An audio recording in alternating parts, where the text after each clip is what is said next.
Hello student, Maths 1, Chapter 4, Financial Planning. Today we are going to learn GST, Introduction of GST and GST Tax Invoice. Dear student, in our country, which tax system is in practice for business? बघा विद्यार्थी मित्रांनो, आपल्या देशात व्यापारासाठी कोणती tax प्रणाली चालू आहे हे तुम्हाला माहीत आहे का? अर्थातच सर्वांना याचं उत्तर येत असणारच आहे आणि ते म्हणजे कोणती सिस्टीम आहे? तर GST system is in practice. Then what do you know about GST? GST stands for Goods and Service Tax. GST stands for Goods and Service Tax, GST. The whole country follows the same tax, GST. Before GST, every state had variety of taxes levied at different stages of trading. म्हणजे बघा, संपूर्ण देशात आता एकच ही tax प्रणाली सुरू आहे. पूर्वी विविध राज्यात वेगवेगळे टॅक्सेस वेगवेगळे द्यावे लागत होते. पूर्वीच्या करांपैकी कोणते कर वस्तू सेवा करांमध्ये अंतर्भूत करण्यात आले आहेत ते आता आपण पाहूयात. Observe the picture. Excise duty म्हणजेच बघा उत्पादन शुल्क. देन सर्व्हिस टॅक्स म्हणजे सेवा कर. कस्टम ड्युटी मीन्स सीमा शुल्क. सेंट्रल सरचार्ज अँड सेस म्हणजे केंद्रीय अधिभार व उपकर. देन वॅट म्हणजेच मूल्यवर्धित कर. Luxury tax. Entertainment tax. Octroi म्हणजेच जकात, करमणूक कर असेल किंवा लक्झरी टॅक्स असेल. त्यानंतर CST म्हणजेच काय येणार आहे बघा, केंद्रीय विक्री कर. त्याचबरोबर काउंटरव्हेलिंग ड्युटी मीन्स CVD म्हणजेच अधिकचे सीमा शुल्क. स्पेशल ॲडिशनल ड्युटी SAD म्हणजे विशेष सीमा शुल्क. All these taxes are subsumed under GST. That is why GST is one nation, one tax and one market, and GST is effect from 1st of July 2070. Means all these taxes are included under GST. Let us learn tax invoice. Means tax invoice of goods purchase sample. म्हणजेच काय, वस्तू खरेदीचा tax invoice म्हणजेच या ठिकाणी आपल्याला एक sample म्हणजे नमुना दाखवलेला आहे. सप्लायरचं नेम आणि ॲड्रेस आहे इथे. यानंतर उजव्या कोपऱ्यामध्ये GSTIN. आता GSTIN म्हणजे काय बघा, या इन्व्हॉइसच्या आपल्याला राईट कॉर्नरला आपल्याला या ठिकाणी long Q of numbers and alphabets दिसत आहेत. आणि हे नंबर्स आणि अल्फाबेट्स म्हणजेच कोण आहे? GSTIN. GSTIN means dealers identification number. म्हणजेच काय बघा, त्या व्यापाराचा जो ओळख क्रमांक आहे. आता GSTINचा लॉंग फॉर्म काय बघा, goods and service tax identification number. GSTIN is mandatory for the dealer whose annual turnover in previous financial year exceeds ₹20 lakhs. याचा अर्थ ज्या व्यापाराची मागील आर्थिक वर्षातील उलाढाल 20 लाखांपेक्षा जास्त आहे, 20 लाख रुपयांपेक्षा जास्त आहे, त्यांना हा क्रमांक म्हणजे हा जो आयडेंटिफिकेशन नंबर आहे तो बंधनकारक असतो. You know that PAN number. PAN has 10 alphanumericals and similarly GSTIN has 15 alphanumericals. It includes 10-digit PAN of the dealer. म्हणजेच या GSTIN हा डीलरचा आयडेंटिफिकेशन नंबर आहे आणि या नंबरमध्येच त्याचा पॅन नंबरसुद्धा इन्क्लूड केलेला आहे. For example 27 ABCDE 1 2 3 4 H 1 Z5. Here 27 2 digits for state code. Here 27 is state code for of Maharashtra. Then ABCDE and 1 2 3 4 H 10 digit PAN of the firm. म्हणजे 27 हा महाराष्ट्राचा आपला सांकेतांक नंबर आहे आणि या ठिकाणी हा जो 10 डिजिट आपल्याला पॅन नंबर दिलेला आहे आणि 1 रिप्रेझेंट 1 रजिस्ट्रेशन म्हणजे एका नोंदणीसाठी एक अंक आहे आणि झेड हा uniform for all by default म्हणजे हा सर्वांसाठी समान आहे अँड 5 चेक सम डिजिट म्हणजे कन्फर्म करायचं आहे the validity of GSTIN when entered on GST portal. म्हणजे चेक सम डिजिट म्हणजे काय तर GSTच्या वेबसाईटवर GSTIN टाकला की हा नंबर वैध आहे की नाही हे आपल्याला समजतं. या पद्धतीने GSTIN हा त्या डीलरचा आयडेंटिफिकेशन नंबर तयार केला जातो. इनव्हॉइस नंबर आहे GST या ठिकाणी आणि इनव्हॉइस डेट तारीख या ठिकाणी लिहिली जाते. आता या टेबलमध्ये बघा नंबर सिरियल नंबर दिलेले आहेत आपल्याला जे काय आपण पदार्थ घेतलेले आहेत किंवा वस्तू घेतलेल्या आहेत त्याचे नंबर्स आहेत. आता HSN कोड म्हणजे काय बघा. आता HSN म्हणजे हार्मोनाइज्ड सिस्टीम ऑफ नॉमेनक्लेचर. याचा अर्थ काय बघा. HSN कोड म्हणजे त्या वस्तूचा वर्गीकरणातील विशिष्ट क्रमांक असतो आणि तो आपल्याला या टॅक्स इनव्हॉइसमध्ये त्याचा उल्लेख करणं आवश्यक असतं. म्हणजे त्या वस्तूचा तो विशिष्ट नंबर आहे HSN कोड म्हणजे टॅक्स इनव्हॉइसमध्ये तुम्हाला इथं सप्लायची डिटेल माहिती या ठिकाणी आहे ईमेल सहित आहे. GSTIN म्हणजे काय समजलेलं आहे. Invoice number invoice date serial number and HSN code. Then name of product जे काय तुम्ही प्रोडक्ट घेणार आहात त्याची नावे आहेत. त्याचा रेट आहे पर किलो किंवा पर पॅक असेल तो त्या पद्धतीने आणि क्वांटिटी म्हणजे हा तुम्हाला रेट दिलेला आहे खरं तुम्ही किती घेणार आहात ती क्वांटिटी या ठिकाणी दिलेली असते. देन टॅक्सेबल अमाऊंट म्हणजे काय येईल बघा.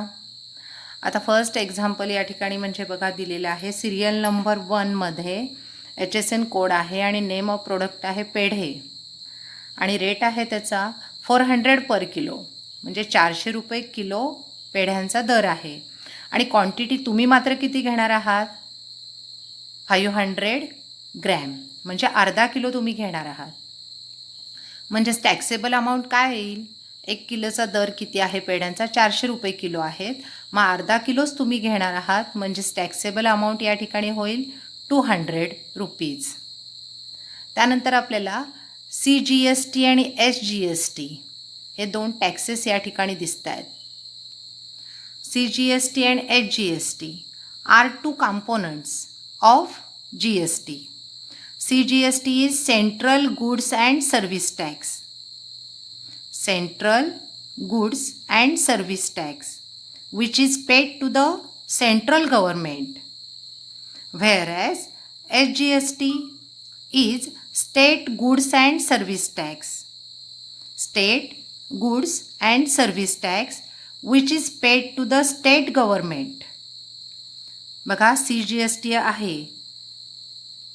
CGST टॅक्स आहे तो केंद्र सरकारकडे जमा होतो आणि HGST टॅक्स जो आहे तो आपला राज्य सरकारकडे जमा होतो.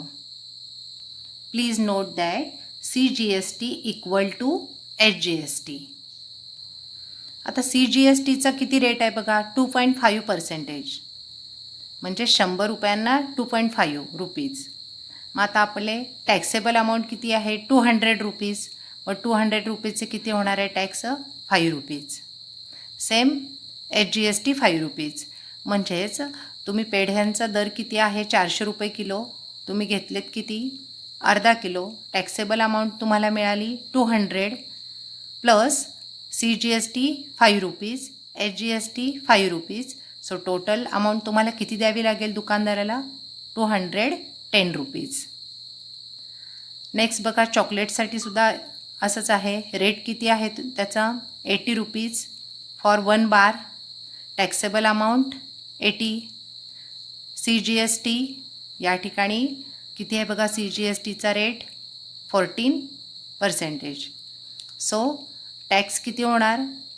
80 रुपयाचे 14%, 11.20 rupees. Same HGST. So total amount तुम्हाला किती द्यावी लागेल? 80 plus 11.20 plus 11.20 is equal to 102.40 rupees. आता टॅक्सेबल अमाऊंटवरून CGST आणि HGSTचा टॅक्स कसा काढायचा ते बघूयात. तर चॉकलेटची प्राईस किती आहे सांगा? 80 रुपीज. आणि या ठिकाणी आपल्याला रेट किती दिलेला आहे CGSTचा? 14%. मग आता 80चे 14% किती होणार? 80 × 14/100 कॅन्सल झाले. या ठिकाणी आपल्याला काय मिळेल बघा? 14 × 8 112 divided by 10 that is 11.2 means 11.20 rupees. या पद्धतीने तुम्ही CGSTचा टॅक्स काढू शकता. आणि सेम कसाचा असणार आहे? HGSTचा. आणि टोटल काय येईल मग? 80 चॉकलेटची taxable value main plus 11.20 plus 11.20 CGST HGST आणि टोटल तुम्हाला रुपीज किती द्यावे लागतील त्या चॉकलेटचे? 102.40. सेम तुम्ही या पद्धतीने फॉर आईस्क्रीम, ब्रेड अँड बटरसाठी टॅक्सेबल अमाऊंट काढू शकता. त्यामध्ये त्याचे रेटनुसार CGST आणि HGSTचा टॅक्स काढा आणि मग त्याची ॲडिशन केली की तुम्हाला काय मिळेल? टोटल अमाऊंट तुम्हाला मिळेल. आणि ह्या सर्वांची सम केल्यानंतर आपल्याला टोटल रुपीज मिळतील.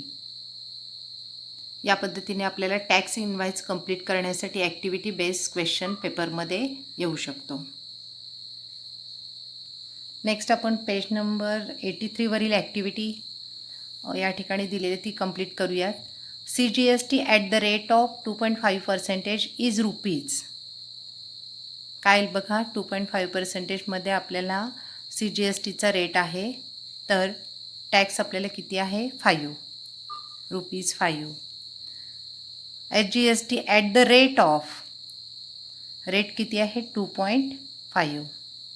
It means that the rate of GST on paid हे is 2.5 plus 2.5 is equal to 5%. And hence the total GST is rupees 10. 2.5 हा रेट CGSTचा आहे आणि HGSTचा सुद्धा रेट किती आहे? 2.5. So total rate 5%. आणि या ठिकाणी 5 रुपीज आपल्याला काय मिळालेलं आहे? टॅक्स बसलेला आहे CGSTचा आणि तेवढाच HGSTचा. सो टोटल GST आपल्याला किती?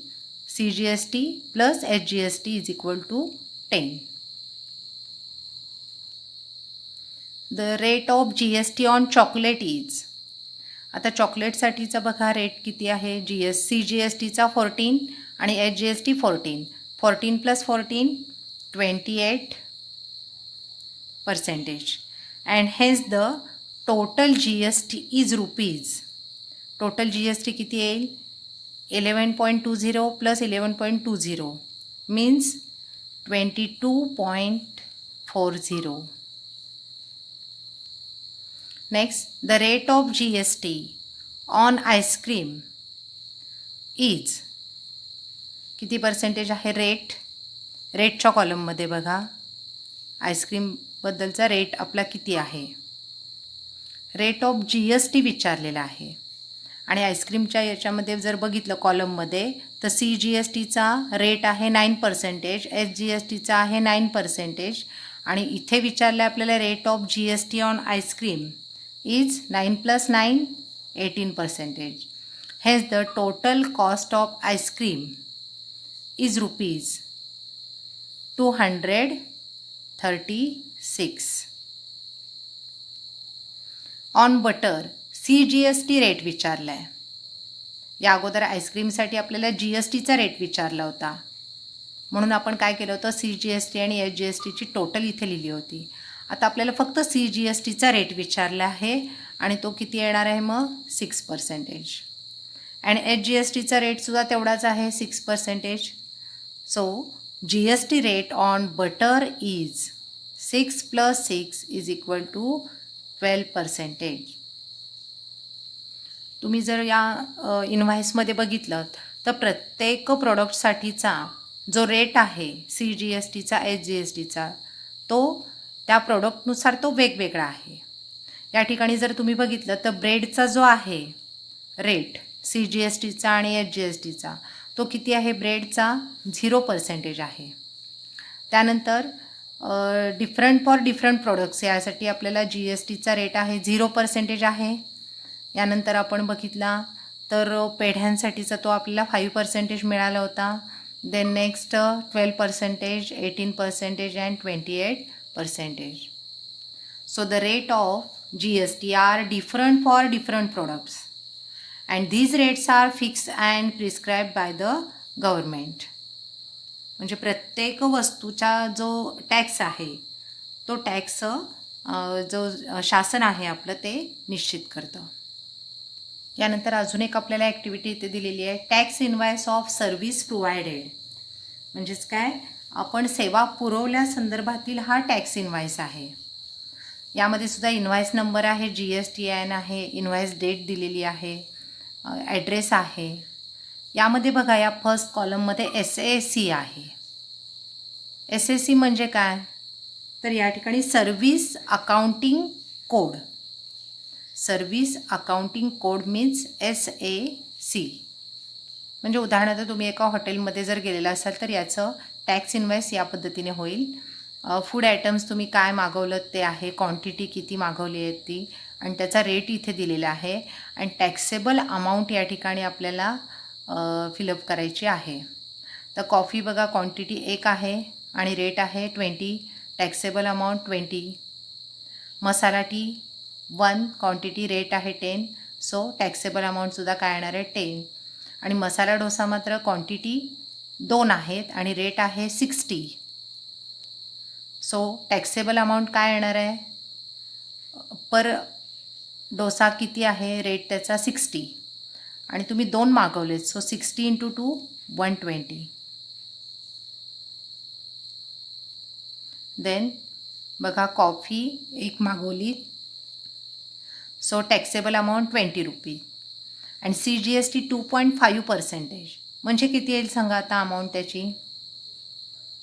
CGSTचा रेट किती आहे 2.5% आणि 20 रुपयेची कॉपी आपण घेतलेली आहे, सो 20 × 2.5% मीन्स 20 × 2.5/100.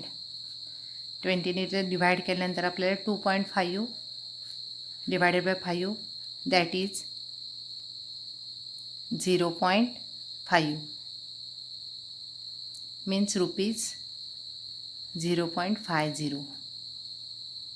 सो CGSTचा टॅक्स किती आपल्याला ₹0.50. CGST प्रमाणे HGSTचा सुद्धा आपल्याला काय मिळणार आहे 0.50 एवढा टॅक्स बसणार आहे. और नेक्स्ट मसाला टीसाठी बघा टॅक्सेबल अमाऊंट आहे 10 रुपीज अँड CGSTचा रेट इथे दिलेला नाही आहे, मात्र HGSTचा दिलेला आहे आणि दोन्ही सेम असतात म्हणून हा सुद्धा किती येणार 2.5%. आता 10चे 2.5% म्हणजे किती येणार आहेत 0.25 rupees and same HGST 0.25. Then for masala dosa taxable amount आहे 120. 120चे CGST काय येणार 2.5%ने ₹3 आणि HGSTचा रेटसुद्धा किती असणार आहे 2.5% आणि तीसुद्धा आपल्याला टॅक्सची अमाऊंटसुद्धा किती मिळणार आहे ₹3. सो टॅक्सेबल अमाऊंट टोटल किती येणार बघा, ह्या सर्वांचे ॲडिशन केल्यानंतर 150 रुपीज. मग एवढे 150 रुपीजच देऊन चालतील का, नाही, त्यामध्ये CGST आणि HGST आहे ना, तो टॅक्ससुद्धा त्यामध्ये ॲड करावा लागेल. मग CGSTची ॲडिशन किती होईल? 3.75 आणि सेम HGST किती येणार आहे? 3.75. सो ग्रँड टोटल किती होईल? 150 प्लस 3.75 प्लस 3.75 दॅट इज ₹157.5. हे एवढे तुम्हाला अमाऊंट द्यावी लागेल. अशा पद्धतीने टॅक्स इनवाईससुद्धा हे ॲक्टिव्हिटी बेस्ड क्वेश्चन तुम्हाला पेपरमध्ये विचारला जाऊ शकतो. Now revise some new words and their long form. First, GST, Goods and Service Tax. GST is effect from 1st July 2017. CGST, Central Goods and Service Tax. Central Goods and Service Tax to be paid central government. HGST, State Goods and Service Tax to be paid to state government. CGST equal to HGST. Therefore, GST is equal to CGST plus HGST. GSTIN, GST identification number. Then PAN, permanent account number. HSN, harmonized system of nomenclature. And SAC means service accounting code. त्यामुळे हे long form सगळे तुम्ही लक्षात ठेवा. यावरसुद्धा आपल्याला objective क्वेश्चनमध्ये यापैकी प्रश्न विचारला जाऊ शकतो. पुन्हा पुन्हा हे रिवाईज करा. थँक्यू.